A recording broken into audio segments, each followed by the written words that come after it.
Hi guys. A few months ago, I published a long essay called The Unions and the U-Turns. The essay was about the role of public sector unions in driving the Coronapanic debacle in Britain. But I realised that some people won't have the time to read a long essay, so I've done this video to summarise the main points. The topic is extremely important, especially at this particular moment. In the last few weeks, the media and the public have become aware that various unions are pressuring the government to implement harsher COVID measures this winter. Rightly, people are annoyed at the idea that the government is being pressured. However, most people don't realise that the government has been caving into threats and demands from public sector unions since the very start of the pandemic. In this video, I'm going to run through a chronology of the last 20 months, showing how every escalation of the Coronapanic debacle was preceded by union threats or demands. So let's start at the start. In early March 2020, Boris Johnson's view was that people were overreacting to COVID-19. He tried to reassure the public that the virus wasn't a serious threat to the vast majority of people, only to the old and sick. He even noted that most of Britain's old and sick people wouldn't succumb to the disease. Boris's nonchalant attitude was reflected in the government's official strategy in the first 2 weeks, to get Britain to herd immunity as quickly as possible. The idea was to let the virus spread fast through the young and healthy population while vulnerable people stayed out of harm's way. The sooner herd immunity was reached, the sooner the vulnerable people could come out of hiding. It was a sensible approach. Unfortunately, it wasn't met with a sensible response. The media went ballistic, scaremongering relentlessly. The public became anxious. Many people demanded a sterner reaction from the government. There were widespread fears that the NHS would be overwhelmed. And after Italy locked down on March the 9th, many people started clamouring for Britain to do the same. Personally, I expressed the view that an overwhelmed NHS was not an acceptable reason for confiscating people's freedom. I warned of the colossal harms that lockdown itself would cause: social harms, health harms, economic harms. But there weren't very many of us who spoke out in defence of Boris's herd immunity strategy. Gradually, Boris caved in. At the start of March, his science advisors had told him that banning large gatherings wouldn't have much of an effect on transmission. Boris communicated this to the press, but he also said something very revealing. He said he was concerned about the burden that would be placed on public services if he didn't shut down big public events. In the end, the public sector must have convinced Boris that this so-called burden would be too great, because on March the 13th he announced that big public events would be banned. In making this announcement, he followed the public sector, not the science. Indeed, to anyone paying attention, you didn't have to read between the lines to see that the public sector was pressuring the government, much more so than the private sector. Among socialists, there was a furious demand for restrictions, and socialists dominate the public sector. The Labour Party wanted restrictions. There was pressure from universities too. On March the 14th, 200 academic scientists wrote an open letter to the government, warning that herd immunity was risking lives. And of course, we can assume that the NHS was in favour of restrictions, with all those nurses dancing and the clamour for PPE, and the public being encouraged to protect the NHS. By the middle of March, the atmosphere had become febrile. On March the 16th, Professor Neil Ferguson published his ludicrous prediction that 500,000 people might die from COVID-19. On the same day, Boris started advising people to work from home and to avoid social contact. But it's really important to note that there was still no lockdown on March the 16th. At this point, Boris was still issuing stern advice. The lockdown came after a decisive intervention from the National Education Union, the NEU, which is Britain's largest teaching union with 450,000 members. The NEU sent 2 letters to the government on the 14th and 17th of March, calling for all schools to be closed. On March the 16th, Boris was still saying publicly that he wanted schools to stay open. But the NEU's letter on March the 17th made a veiled threat. The letter noted that some vulnerable school staff would have to stay at home, which might place pressure on schools. On this basis, the NEU said it would support any head teachers who unilaterally closed schools. This was too much for the government. Unilateral schools closures would have caused chaos. Boris was in a politically vulnerable position, under pressure from all sides, including members of his own cabinet. Rather than confronting the teachers, he caved in and closed all the schools. Here's the crucial point. Closing the schools made lockdown inevitable. You can't keep the economy open if people's kids aren't being supervised in the daytime. The first lockdown started on the first day that the schools weren't open, Monday the 23rd of March. So bear this in mind. By threatening unilateral schools closures, the National Education Union was the immediate cause of the first lockdown. And that wasn't the end of the union shenanigans, far from it. The first lockdown was supposed to last for 2 weeks. It ended up lasting for 4 months. So why did it go on for so long? The reason is that Britain's unionised teachers refused to return to work if the schools reopened properly. On May the 8th, the Trades Union Congress published a joint statement on behalf of 6 unions with teaching members. The statement included a series of tests that the government must meet before schools could reopen with any increase in pupil numbers. Yes, the unions did use the word must. The tests included additional PPE and the rollout of a national test and trace scheme. At that time, only the children of key workers were in school. By demanding the full rollout of test and trace, the teachers were in effect refusing to return to normal working conditions. 4 days later, there was another statement, this time from 9 unions. The statement demanded adequate social distancing in schools, which required small class sizes. Again, this was in effect a refusal to work as normal. Then on May the 30th, the National Education Union issued yet another press release calling for the government not to reopen schools properly. If you're in any doubt about the fact that union pressure made the first lockdown drag on for so long, consider the date that the lockdown ended, July the 17th. This was the day after the schools had closed for the summer. Boris waited until he wasn't going to get into a confrontation with the teachers before reopening the economy. So Britain reopened in the summer of 2020, and it seemed that life might start going back to normal. Unfortunately, the unions had other ideas. On May the 18th, the Rail Workers Union, the RMT, which has 80,000 members, called for mandatory face masks on trains. The RMT threatened to strike if the government didn't comply with the demand. At the same time, another union, Unite, which has 1.4 million members, was likewise calling for masks on all public transport. Before these demands, government officials had denied that masks were necessary for general public use. But the government caved in again. The idea of industrial action crippling critical infrastructure is enough to make any politician think twice. The government announced that masks would be mandatory on all public transport from June the 15th onwards. So bear this in mind. If it wasn't for the RMT and Unite, there'd have been no mask mandate on public transport. And worse was to come. Just over a month later, another ridiculous new measure was imposed on the British public. The government suddenly mandated masks in shops, having spent the previous few weeks denying that this measure was necessary. Like most people, I was stunned. But I was even more stunned when I realised what had caused this new measure. Just like with the first lockdown and the public transport masks mandate, the government had caved into a large union. In this case, it was the Union of Shop Distributive and Allied Workers, USDAW, the retail workers union with 400,000 members. USDAW had spent months lobbying the government for mandatory masks, social distancing, one-way systems and cleaning stations in shops. On May the 1st, the Telegraph reported that the government faced possible industrial action over this issue. USDAW and the British Retail Consortium had joined forces to compile a submission to the government about how the retail sector could reopen without any threat of industrial unrest. The government ultimately caved in.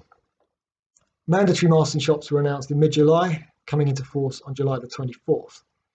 And the result was a nightmare. For the next year, shops were turned into madhouses, with masked shoppers shuffling around, arrows on the floor, instructions everywhere, little circles telling you where to stand to keep 2 meters apart, boxes piled up in supermarket lobbies to create barriers for separate entrances and exits, hand sanitizer dispensers, and often a masked goon at the entrance instructing you on how to behave. So bear this in mind. None of this would have happened if it hadn't been for a strike threat from the retail unions. I hope by now you're beginning to see a pattern. Let's now turn to the second lockdown. It's not clear exactly what caused it, but there are suggestions that Boris was reluctant to impose a second lockdown.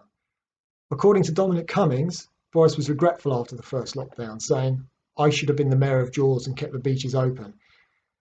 At the time of the first lockdown, you could see in Boris's eyes that he knew it was wrong. He was going against his better judgment. During a discussion with his colleagues about the prospect of a second lockdown, he apparently shouted, "No, no, no, I won't do it." There are even suggestions that Boris was bounced into the second lockdown by a press leak. After this, he's reported to have said he'd rather see bodies piled high in their thousands than oversee a third lockdown. Whatever exactly caused the second lockdown, we do know that the National Education Union, the NEU, was once again heavily involved. The NEU had demanded what they called a circuit breaker, whereby the school half term, which came at the end of October, would last for 2 weeks instead of the usual 1 week. The idea was that this circuit breaker would help get the infection rate down throughout the country, combined with other suppression measures. In addition, since the summer of 2020, the teaching unions had been demanding that the school children be masked in corridors. Both demands were on the government's in tray in late October. And what happened? Well, it seems that the government caved in again, at least partially. The schools stayed open, but to get the infection rate down throughout the country, the government imposed a month-long national lockdown on November the 5th. The government also mandated masks in school corridors as demanded by the teaching unions. So bear this in mind.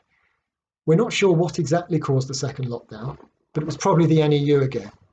And children were forced into masks in school corridors because teaching unions demanded this cruel and pointless measure. The second lockdown ended on December the 2nd. But of course, more lunacy was to come. As I'm sure you'll remember, Christmas 2020 was a bit of a non-event. Boris Johnson had promised to keep the disruption to a minimum. Unfortunately, in the run-up to Christmas, there was an almighty outcry from the British Medical Association, the BMA, the Union for Doctors and Consultants, which has over 150,000 members. On December the 15th, the BMA produced a strongly worded press release saying that the government must review its plans for the Christmas period. Yes, that word must again. The chair of the BMA, Chan Nagpal, spoke to the radio and TV, stoking fears and demanding tougher measures. He told the Times newspaper, "We need to hear from the government very soon." Don't you think that's somewhat menacing language? Was a mutiny on the cards? I don't know, but I do know that in 2016 the BMA supported a junior doctor's strike over working conditions. Given that working conditions for NHS staff was central to the whole Coronapanic debacle, it's not beyond the realms of possibility that the BMA threatened to strike during the Christmas period of 2020 if the government didn't tighten the COVID restrictions. Whatever happened behind the scenes, Boris caved in again, humiliatingly. Most of the country was in lockdown over Christmas. So bear this in mind. Christmas 2020 would probably have been a much more normal affair if it wasn't for pressure applied by the British Medical Association. Well, Christmas came and went, and then came the craziest episode of the entire Coronapanic debacle. And the craziest thing is, most people don't even know about this episode. It started in the new year of 2021, with the government trying to reopen all the schools outside of London. On January the 3rd, Boris went on national TV and he said, "There is no doubt in my mind that schools are safe." Unfortunately, on the same day, an utterly astonishing event took place, which meant that the government had no chance whatsoever of reopening the schools. The National Education Union held an online Zoom meeting, attended by a combined 400,000 teachers and members of the public. Yes, you heard that right. 400,000 people attended a trade union meeting. It was the biggest trade union meeting in history. The advice agreed by the executive at this meeting was that teachers should not return to their classrooms when the schools were scheduled to reopen on January the 4th. This was a teaching mutiny on an unprecedented scale. And inevitably the government caved in. The schools reopened as planned, but there must have been chaos on January the 4th. By the end of the day, the government was in panic mode. They suddenly announced another national lockdown, citing all the usual nonsense about a new variant and stopping the spread. Obviously, it was an extremely cynical political move to rapidly shift the narrative to avoid disclosing that the teaching unions had openly defied the government. No government can afford such a humiliation. They U-turned to give the illusion of staying in control. This is the same government that 24 hours earlier had been insisting that schools were safe.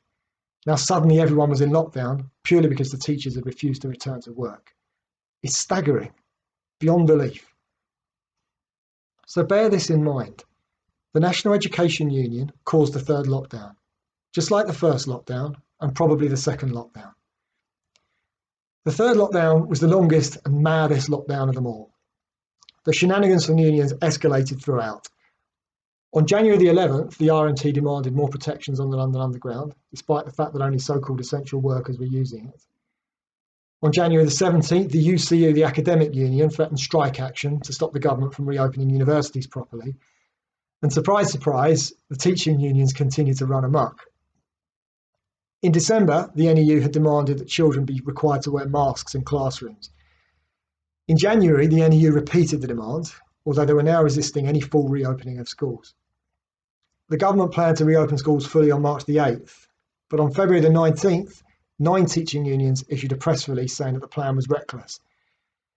Recall that in October 2020, the teaching unions had called for a test and trace system to be in place before schools reopened properly. This demand remained on the table. In the end, the government managed to persuade all the teachers to return to work in March, but the teachers' 2 main demands were met. When the schools reopened in full, kids were being tested daily and whole groups were being sent home based on one child having a positive test without any symptoms. Utter madness. And if this wasn't mad enough, school children were now being forced to wear masks in classrooms. Nothing has made me more angry during the whole Coronapanic debacle. The sight of children being forced to wear pointless masks for hours upon end because some cowardly socialist teachers are scared of a cold. So bear this in mind. Children were masked in classrooms because the teaching unions demanded it. Thankfully, the government reversed this disgusting measure in May. The teaching unions reacted furiously. On May the 17th, 5 unions wrote an open letter to protest. And on June the 8th, 4 teaching unions piped up again, demanding the reintroduction of the masks. Surprisingly, there was no further mutiny from the teachers, although maybe that's because so many schools simply ignored the government and carried on mandating the masks anyway. And it's arguable that the government actually caved into the teachers again over the issue of masks. You'll remember that Boris Johnson planned to reopen the country on June the 21st, but the reopening was postponed until July the 19th, when all schools were either shut for the summer or just days away from shutting. I'm speculating here, but maybe by extending the lockdown, the government had caved into the teachers. As usual, the teaching unions were obsessed with the infection rate. If the government could prove to the teachers that it was taking the necessary action to keep the infection rate down outside of schools, perhaps the government wouldn't have to do another U-turn on masking the children. In any case, the third lockdown finally ended on July the 19th, which became known as Freedom Day. The government's plan was to abolish all the COVID laws on Freedom Day.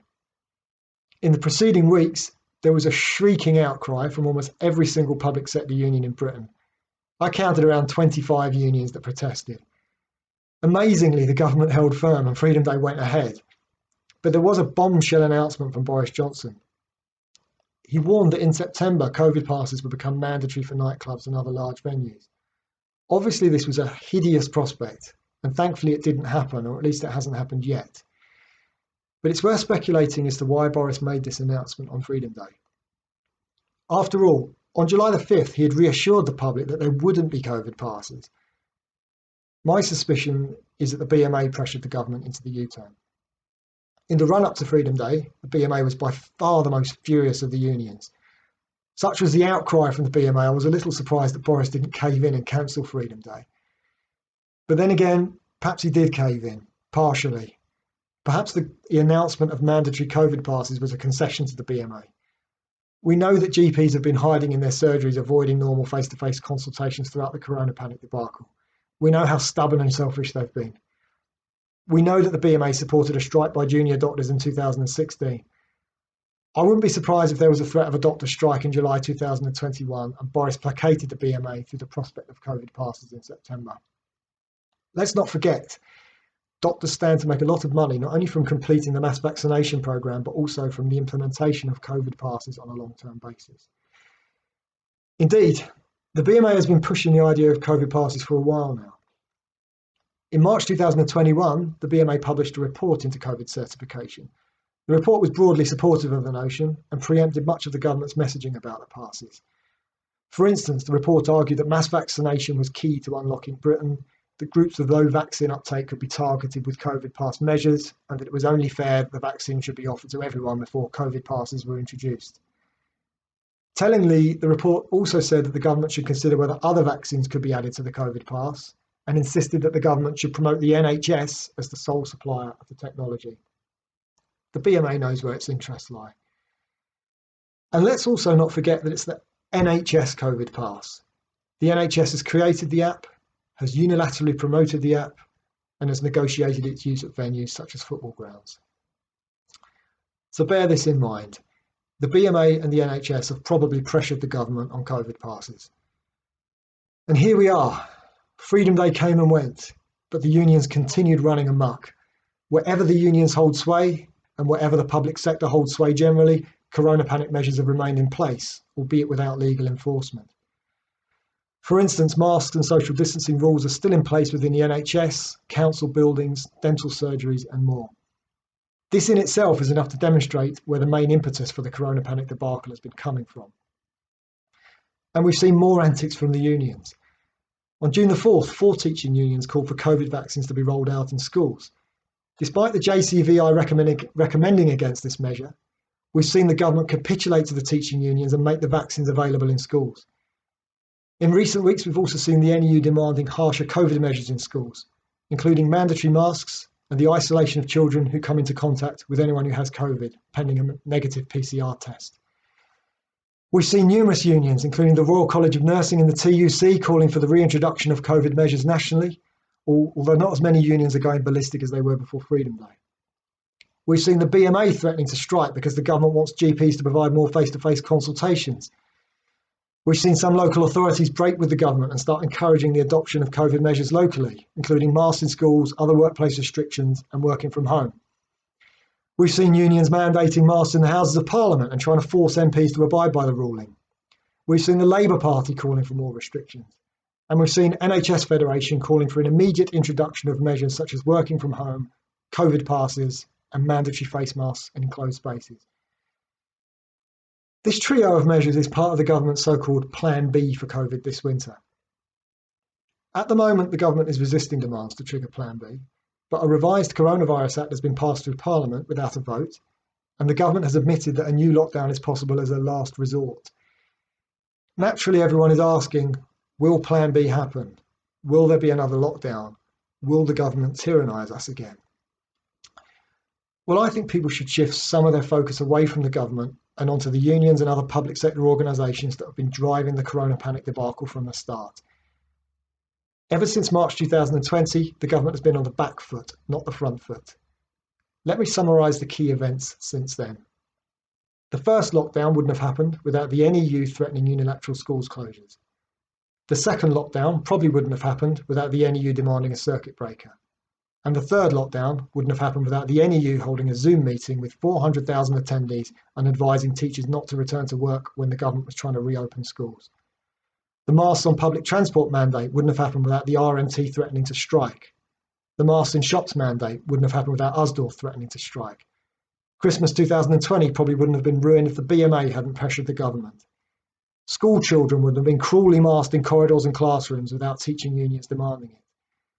And COVID passes probably wouldn't be an ongoing possibility without the NHS and the BMA supporting their introduction. Granted, not everyone agrees with me on this. Some people say the unions weren't the main driver of the Coronapanic debacle because the whole thing was allegedly planned. According to this plandemic theory, the world's nations were persuaded in advance to shut down their economies so as to start again in a greener fashion, to do a great reset, as the German academic Klaus Schwab put it. I don't buy this theory. I don't deny that there was a global panic. I don't deny that on a global level there's been opportunism from politicians, businesses, pharmaceutical companies and international organisations. And I don't deny that national leaders have tried to put a positive gloss on their mistakes by embracing Great Reset slogans such as Build Back Better. But I do deny that the Coronapanic debacle has been the same everywhere, which is what people who believe there was a global plan often say. There are numerous places that have now abolished COVID laws, and Sweden didn't lock down in the first place. Notably, the teaching unions in Sweden lobbied to keep the schools open, whereas in other countries where governments are still insisting on COVID restrictions, such as Australia and New Zealand, the teaching unions have been militantly in favour of those restrictions.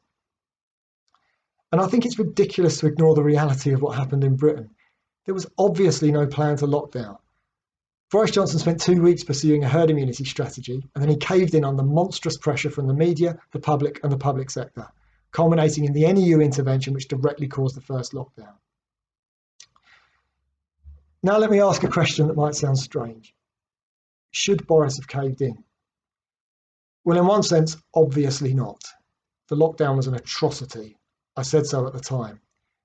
But I'm not sure the decision was quite that clear-cut for Boris.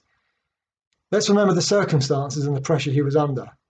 If he hadn't bent like a blade of grass in a hurricane and gone along with the lockdown, he may well have been ousted by his own party and replaced with a lockdown hawk, in which case the lockdown would have happened anyway, and we might never have had Freedom Day. And let's also remember that Boris was elected to deliver Brexit, which Ramonas had spent 3 years trying to thwart. He faced a terrible dilemma. Maybe he thought he could steer the country back to sanity after a 2-week lockdown. But then the teaching unions refused to return to work, which meant that the lockdown went on for 4 months and the corona panic became entrenched. From that point on, Britain was trapped in lies. The vast majority of people who were colluded in the lockdown, including the government, didn't want to admit that it was a colossal mistake. And the government had another reason not to tell the truth. They didn't want to admit that they caved into the public sector. For 20 months, we've seen the government pushing back whenever the unions have demanded more measures, but we've also seen further capitulations from the government, inevitably, because the government can't successfully confront the unions without telling the full truth, that the whole Coronapanic debacle was politically motivated and pointless. We need to get the full truth out there. When the public understands that the unions drove almost every major escalation of the Coronapanic debacle, the public will demand an immediate end to all COVID measures and a full public inquiry into what happened. The problem is, the lockdown skeptic movement is being led by journalists, most of whom didn't support the government on herd immunity. Indeed, most lockdown skeptic journalists supported the lockdown, or at least they kept their heads down. As a result, none of these journalists want to talk about the government capitulating to the public sector, because the episode reflects badly on them as journalists. They should have stuck up for Boris while he was under siege at the start, but they didn't, which means that they bear some small share of the blame. Unfortunately, instead of having an open and honest conversation about this, the journalists have tried to pin all the blame on the government. Of course, I'm not saying that the government is blameless. The point is, by solely blaming the government, lockdown skeptic journalists have allowed public sector unions to get away with monstering the government all the way through the debacle. A veil of silence has descended on the truth. And worse, the lockdown skeptics journalists who blame everything on the government have made it harder for the government to tell the truth, at least from a psychological point of view. Politicians are shifty enough at the best of times, but they're hardly likely to admit to an appalling decision when the blame will be unfairly entirely pinned on them. The politicians also won't admit to a pandemic that isn't real. The journalists who subscribe to the pandemic theory are again trying to avoid talking about what really happened and are letting the public sector off the hook. We need to talk about the driving role played by public sector unions in the Coronapanic debacle. An honest conversation on this topic is the only way to escape the mess we're in. We need to make sure that ministers admit that from the start they've caved in repeatedly to demands and threats from the unions. We need to make sure that the unions don't escape blame, because as long as the unions escape blame, they'll still be able to pressure or blackmail the government and the debacle will continue. And until we have an honest conversation about the fact that the most draconian COVID measures were driven by union pressure, we won't be able to convince the public that these measures were pointless and wrong. Telling the public that the whole thing was a pandemic is especially unhelpful. The public saw what happened. They saw that Boris pursued herd immunity at the start. If you tell them that the lockdown was planned all along, they just won't believe you. And as a result, lockdown skepticism itself will lose credibility in their eyes. The public know that Boris yielded. They just don't know why. They need to know he yielded to the public sector, not the science. Above all, having this honest conversation is crucial because it will help clear the air. The government tried to be sensible at the start, but while the pressure from the public sector was intensifying, the government received almost zero support because too many people were panicking. Everyone involved in the panic bears some small responsibility for the debacle, including lockdown skeptics and not just the journalists. If you're a lockdown skeptic, I urge you to be candid about this. In doing so, you can also extend an olive branch to COVID zealots, including COVID zealots who work in the public sector. Talk to them about the mass panic. Have enough humility and strength to admit that you panicked too. Give them a way out. There is too much stubbornness on all sides. No one wants to admit that they made a terrible mistake. Not the government, not the COVID zealots, not the unions, and not lockdown skeptics themselves, most of them anyway. We all make mistakes. We're all human. If lockdown skeptics are the enlightened ones in all this, they need to start leading a process of clearing the air. Unleash the awkward truth, and this whole sorry saga will unravel.